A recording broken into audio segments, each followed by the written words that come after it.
Hi guys, Jurassic Junkie here, and I've got a lot to say. Welcome to the Friday Night Rant.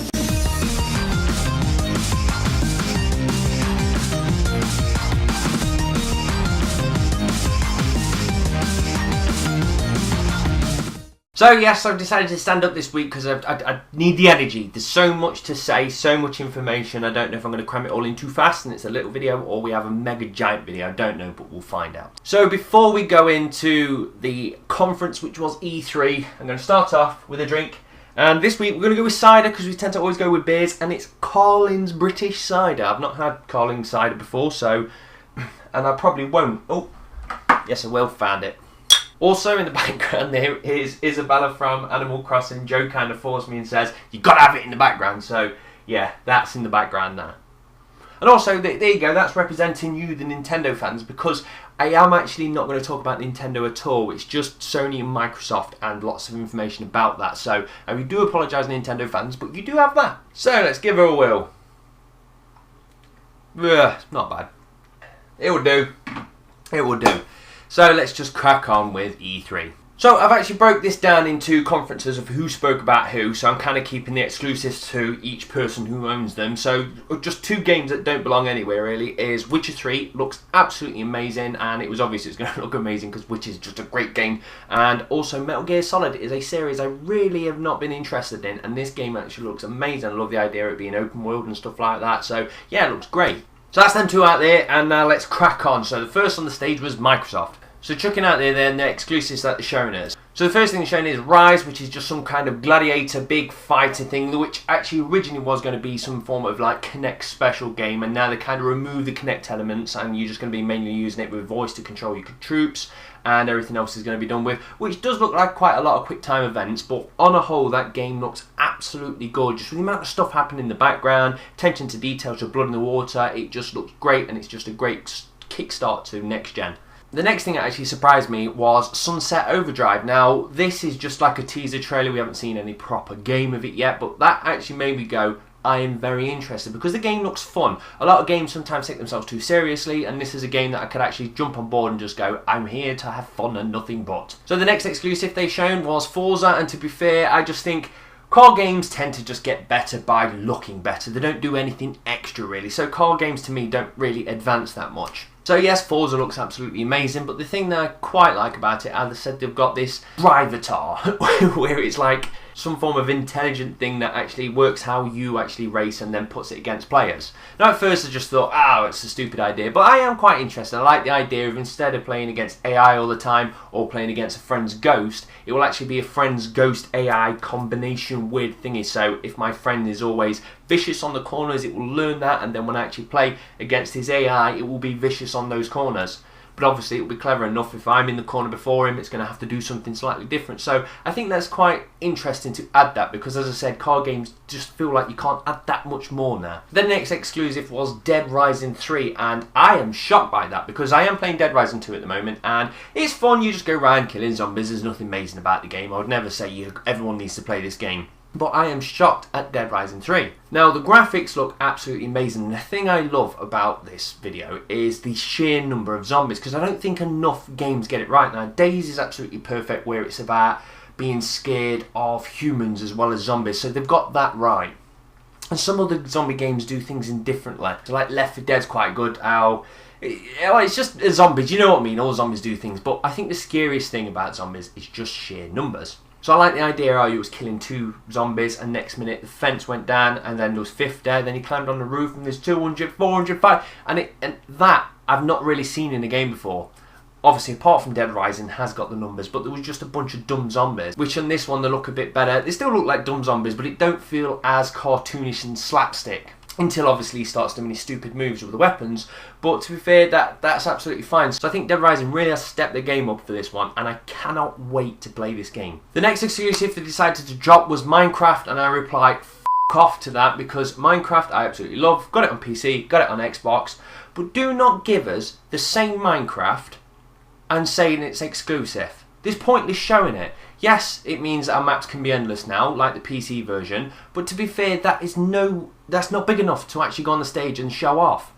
Now, On the PC version, people have modded it with super high def texture packs and Minecraft looks amazing. Now, if they applied one of those mods to the version of Minecraft and says this is your next gen version, I would have snapped that up. But to show us the same version, I don't give a shit. Next after that was Quantum Break. Now Quantum Break for me looks absolutely amazing. The graphics wise is just like, wow, that's really good, but there isn't enough there to trying to even understand what kind of game it is. Yes, we understand that we can probably pause time, and if we touch somebody, they will be able to come out of the frozen time as such, but apart from that there's still not that much information about it, so definitely interested in it, but I need more information. Sadly, I know Microsoft's going down the route of trying to push the TV side of things, and it looks like that's now gone into this Quantum Break. We'll have a running TV series with it, and I think I've read that it's actually going to come on the disc, and to be fair, I don't give a shit if it's a TV series or not. I buy my games to play games, I watch my TV to watch TV. I don't need a game that's got TV in it, not at all. The next exclusive after that was Project Spark, and to be fair, I am quite interested in that. It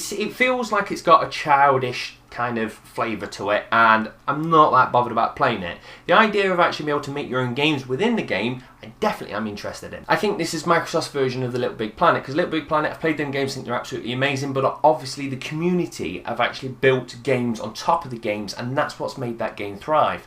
And I think Project Spark is actually going to be the same thing. On top of it, I've actually read it's a free-to-play game, which probably means when he was actually showing you how you can drag different brains onto rocks and stuff like that, some of the brains could actually be done through microtransactions, but at the same time they said you can program it yourself, so it probably is a case of if you can't be asked to pay for it, program it, which I think is a great model. Next up after that was Killer Instinct. Now Killer Instinct is a game that, to be fair, I'm not that bothered about. It's going to be a fighter for the Microsoft Xbox, and I'm like, yeah, that's kind of cool. They did say it's going to actually be free to play now, which makes me definitely want to play it, but the idea is the first character's free, you have to pay for the rest, which made me go straight away, fucking Microsoft. But then I realised, no, not at all, because I wouldn't have purchased that game, so now I get to play a game for free. And if you was going to purchase this game, then you're not going to be bothered about paying for the characters anyway, because you was going to in some form or way. So I think that's cool, dropping another free-to-play game. Then on top of that, we've got the Halos. I'm not a big Halo fan, but for Halo fans, it's good for you. So the next up it's shown was the exclusive of Titanfall. Now when this first started showing itself off, I was like, not bothered. It doesn't feel like it separates itself differently to any other game. It just looks like a generic game. But more and more and more, I actually watched the video, I went, I'm interested now. So chalk that to the pie where I'm not super excited, but I definitely want to get my hands on it and give it a try. So, once them games got out of the way, they've finished off for the last few informations of, you can definitely upload your videos by using the Upload Studio. As well as it, you can edit it and add custom kind of filters and stuff like that on it, which I think is really nice. It wasn't actually confirmed if that would actually be uploaded to YouTube like the PlayStation side of things is, so I really do hope they actually upload it to YouTube.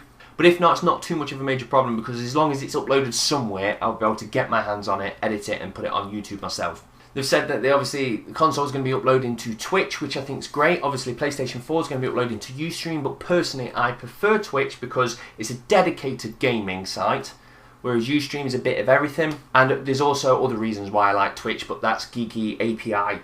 We won't talk about that because I'm a nerd. A nice little feature they've chucked in there as well for Xbox Live is you now get 2 free games per month. At the moment, the games are catch games, which consists of Assassin's Creed and Halo, so yes, PlayStation definitely beats it when it comes down to that, because PlayStation Plus has a massive back catalogue of games, and they are good games, and at the moment Microsoft's got to start from scratch, so at the moment it's games. And then they dropped the price of $429. Now, $429 I am personally absolutely happy with. The thing that makes me laugh, a lot of people saying $429, that's so expensive, blah blah blah.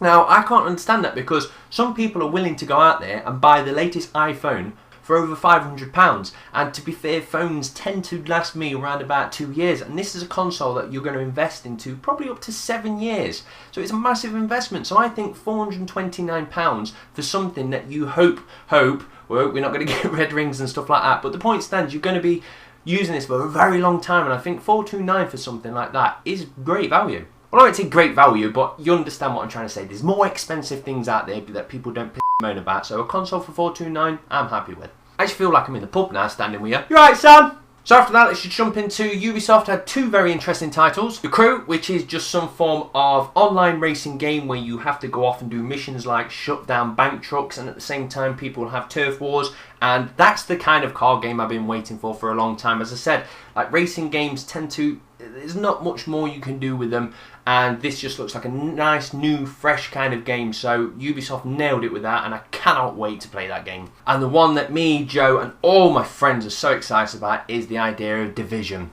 A nice, big, online RPG shooter. We're in a town, the world's gone to shit, and it's just good. I've been waiting for a game like that for a long time, and Ubisoft just made me so happy with that piece of information. Next up was EA, which was actually before Ubisoft, but I am all over the shop. And they shown us Star Wars, which they didn't give us much information. I have saw some like sneaky videos on the internet, and it looks amazing, so I cannot wait to see that. Mirror's Edge 2! Yes! I am so happy. It's confirmed it's here, and it is across all consoles. Well, apart from the Wii U. But yes, I cannot wait to get my hands on that game. Battlefield 4 looks like a Battlefield game, just a bit more better, and yes, I am definitely interested in buying that more than I am Call of Duty now, but I'm not going to go into why. But yes, Battlefield looks good. And the thing that shocked me is I play next to no sports games. I'm not bothered about sports games at all. But the biggest leap, I think, what we've noticed from current gen to next gen is sports. Now EA are using this Ignite engine kind of thing, but the attention to detail when someone's passing somebody and they're touching them and all that, like, it feels like sports games are the only games that have done a massive leap, whereas everything else just kind of looks shinier and better now. So I might actually be interested into purchasing a sports game for the next generation. So then we go on to Sony. So we're nearly there. Once we're through that, then we'll start kicking off. Sony show us Killzone, which Killzone is a series I'm not too bothered about, but this one looks very, very nice, very polished, and I definitely want to play this. We've got the game Knack, again exclusive, and I'm not bothered about that. It feels like that's Microsoft Spark. Both of them are kiddie. I'm not too bothered, but Spark has a reason for me to play it. I can make a game in a game, whereas Knack is just the kiddie side of it, which is the part I don't really enjoy. Again, that's my opinion. This is just me saying what I think. Then we get Deep Down, which has got some kind of Dark Souls vibe to it, and I think that looks very, very good. Definitely want to play that. Then we have Drive Club, again, an exclusive, and it looks like you'll be getting that if you start buying the PlayStation Plus, which I think is brilliant to throw a game in like that. And yeah, like I said, racing games to me are starting to not do enough for me now, but this still looks good. Then we had the Order 1866, I think it was, and that looks very interesting. I hope there is going to be some form of co-op element in that, because I can't think of anything better running around with that kind of setting, killing what appears to be werewolves with friends. But even if it's single player, I am definitely up for playing that. Then the next exclusive is Infamous 3, which definitely looks a lot better than the previous Infamouses, but I am not that bothered about them, majorly because I've not played them properly. When I had my PlayStation, I jumped on, had a little go, and kind of left it, so I cannot really form an opinion on Infamous. Then next up was Kingdom Hearts 3 and Final Fantasy 15, two games I'm not bothered about playing,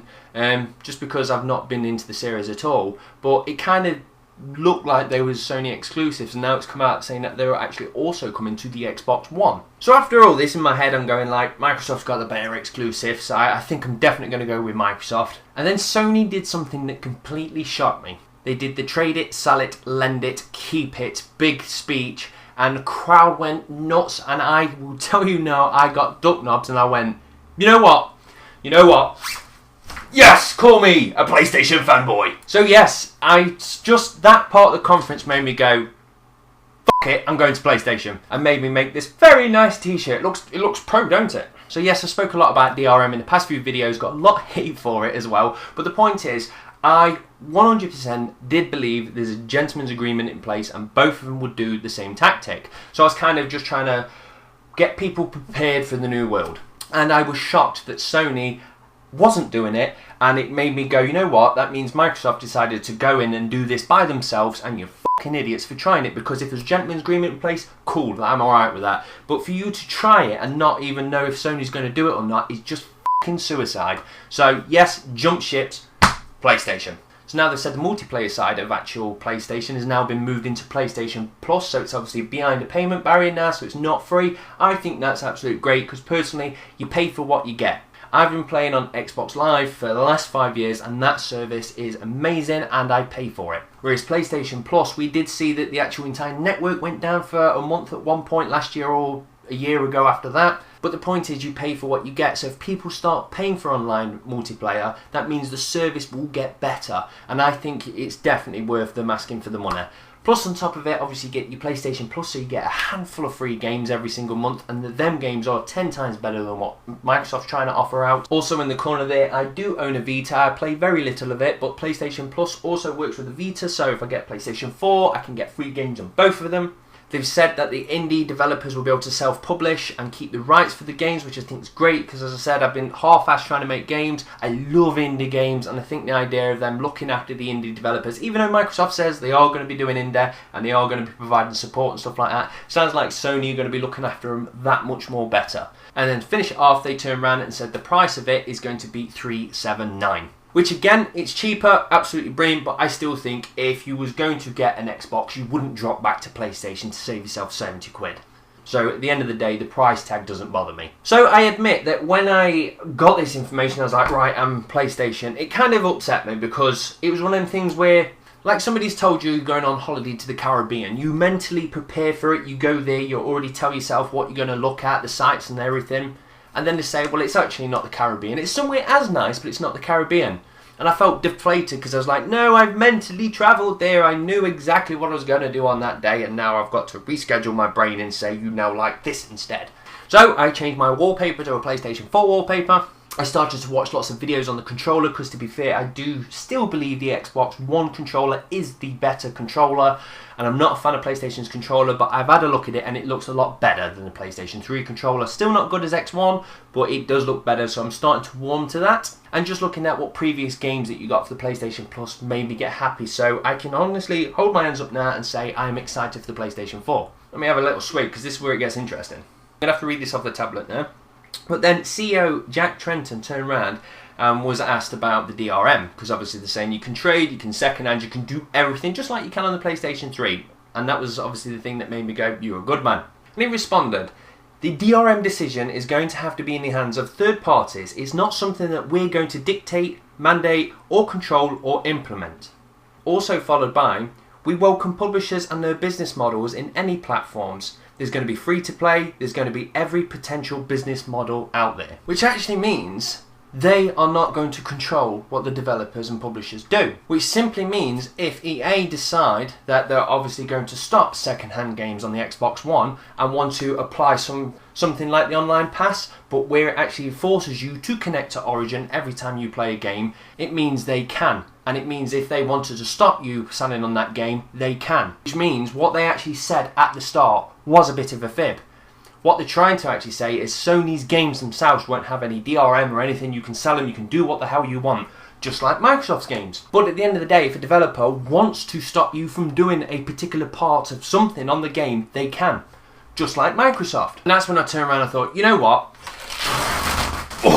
I'm Xbox still. But yes, it annoyed me that I know Sony have said this and a few people will disagree, but the point still stands. The control is still in the hands of the developers. Which I know Microsoft put something in place which kind of seems a lot worse, and Sony's definitely doesn't seem as bad.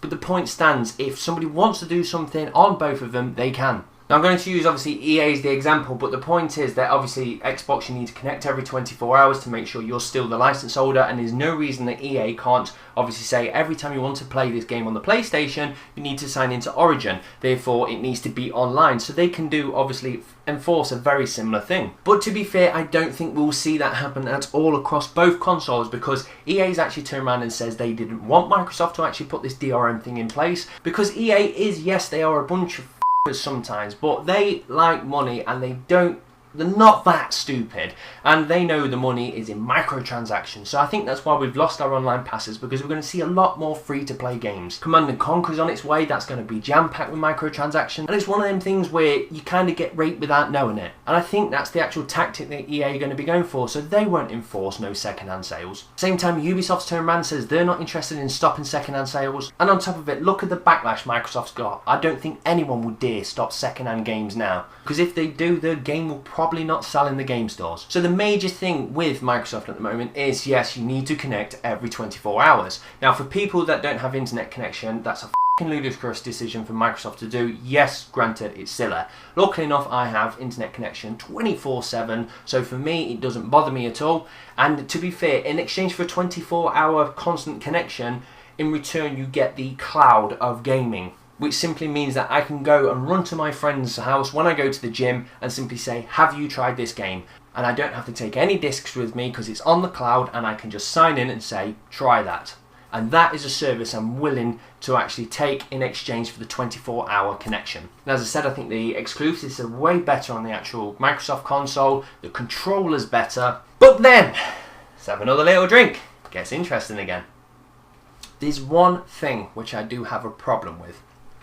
Now in that small print when it says developers can turn on and off second-hand sales. Now as I said, I personally believe no one's going to stop the second-hand sales, but what they can do is dictate where it is sold. So I think the idea is probably going to be that eBay is completely out of the question and you will not be able to sell your games on eBay anymore. The thing that worries me the most is when I go to buy a Codemasters game, for example, say let's take Grid 2. If I purchase it from Mazda, I just get the game. If I purchase it from Game the Retailer, I tend to get free DLC bonuses and stuff like that. And the reason for that is Game have obviously got a good relationship with Codemasters. So they say, we'll give you extra DLC if you sell it. And everyone's happy and I'm cool, that's how the world works. What I'm scared for now is that Codemasters could say, you know what, we're only going to make Game the Retailer an official reseller of second-hand games. Now at first I thought, that's fine, I can live with Game only being the only people that I can sell my games to. But then I realised, no I can't. Because Game tend to give me really shit exchange prices on brand new games. But luckily enough, I price match. The thing is, I price match with CEX, and if they're not an official reseller of second-hand games, you got no one to price match with. So they can control the games and simply say, you just purchased this for £50 and we're going to give you £10 in return. So that's when I decided to just go, I ain't got a clue. So yes, I don't know what console to purchase. Right, cover myself up. Let's crack on. We're nearly to the end, folks. So I went into Game today to ask them a few questions, see if they knew anything in particular, and they said they was going to be getting their packs next week, explaining everything, but they did reassure me to say yes, they was going to be one of the resellers, which confused me because I thought the developers of each game is the one that picked it, but the way he spoke to me kind of sounds like Microsoft said you are an official one. He did go on to say that saying the prices of second-hand games will be a bit less because they'll be adding a charge to it. Now Microsoft did say there will be no charge to us, there will be no charge to the actual reseller, there will be no charge to Microsoft. They said there will be no charge, whereas they said there will be.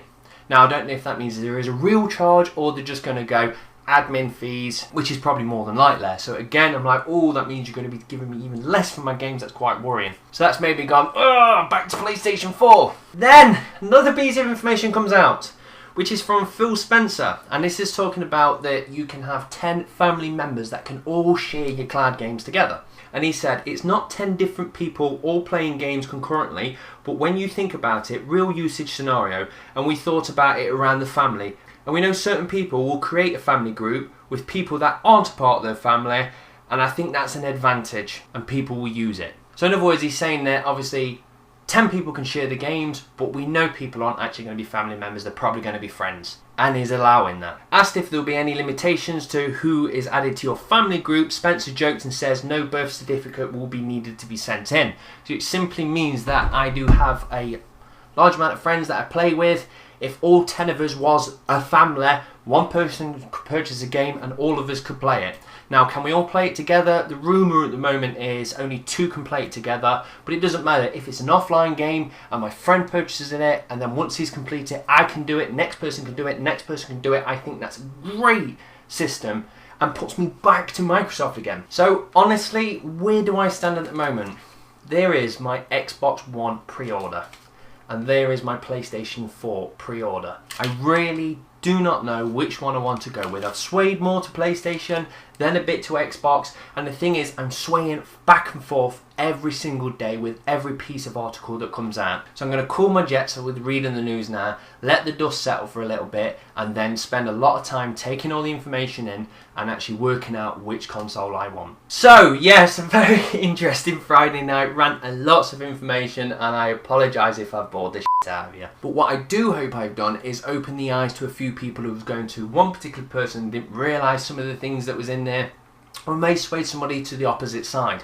Now I just wanted to get everything that I read out there because I cannot tell you which one to go with. If you haven't got online connection, you go to PlayStation 4. If you don't like the idea of being connected in, definitely go to PlayStation 4. But if you're a person like me that has friends that live miles and miles away, and then when they do come down, they ain't got to bring piles of discs. They could just say, let me sign in, and here's all my game collection. We all can be quite cheeky and have a little kitty and actually chuck in money between us all, and one person buys a game and we all enjoy it. Then go to Xbox. So it really is, I'm in the middle. So at that point, I'm just going to leave it there and drop you with a question of the week, which is going to be, has anything that I've actually said during this video opened your eyes? Now, I'm not saying it may have swayed you from one console to the other, but there's a few things in there that made you go, that's a good point, I didn't think of that. And the only reason I'm asking that is just out of pure curiosity, because there is a few tiny small prints on both consoles that some people are not actually reading. And I want to make sure before you actually go and pay for what appears to be a sound investment, but obviously a lot of money, I don't want people to go, I didn't know I couldn't do that, or I didn't know they was allowed to do that to me. So, that's me done and dusted. Now I'm going to kick back and play some Battlefield 3, because good guys EA have letting everybody get free DLC at the moment, and they've abandoned the online passes. What's going on with you, EA? Now I hope next week you stop cutting kids' throats so I've got something to talk about. So that's me done and dusted, guys. I hope you've enjoyed this video and I didn't bore anybody, and I hope you all have a great weekend. So thank you very much for watching, guys. Cheers. Bye.